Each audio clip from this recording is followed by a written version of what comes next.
அனைவருக்கும் வணக்கம். Jeganathan KTV school YouTube channel. நம்ம சேனலில் கல்வி அட்மிஷன் மற்றும் வேலைவாய்ப்பு தகவலாம் பார்த்துட்டு இருக்கிறோம்.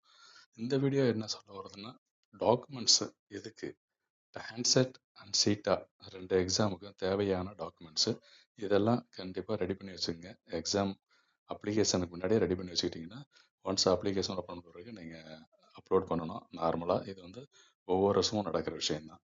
இப்போ டான்செட் எதுக்காக எழுதுறோம்னா, எம்சிஏ எம்பிஏவுக்கு அதுக்கு என்ன டாக்குமெண்ட்ஸ் வேணும்? Upload community certificate only in PDF ஃபார்மேட்டில் கேட்டிருக்காங்க.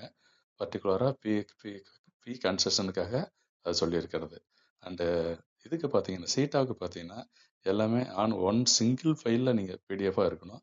எம்இ, எம்டெக், எம்ஆர்க், எம்ப்ளான் இந்த கோர்ஸுக்கு என்னென்ன டாக்குமெண்ட்ஸ் பாருங்கள். Community certificate, SSLC mark sheet, HSC, qualifying degree, professional certificate, mark sheets of all semesters or consolidated mark sheet, transfer certificate, differently abled certificate, nativity certificate, experience certificate, copy of identification certificate, இந்த மாதிரி மொத்த விஷயங்கள் நிறைய கொடுத்துருக்காங்க. இந்த சீட்டா exam எழுதுறவங்க இதுக்கு compulsory இந்த documents எல்லாம் வச்சுக்கணும். அண்ட் எம்சிஏ எம்பிஏ டான்செட் எழுதுறவங்களுக்கு மேலே உள்ள டாக்குமெண்ட்டை பார்த்துக்கங்க. தேங்க்யூ.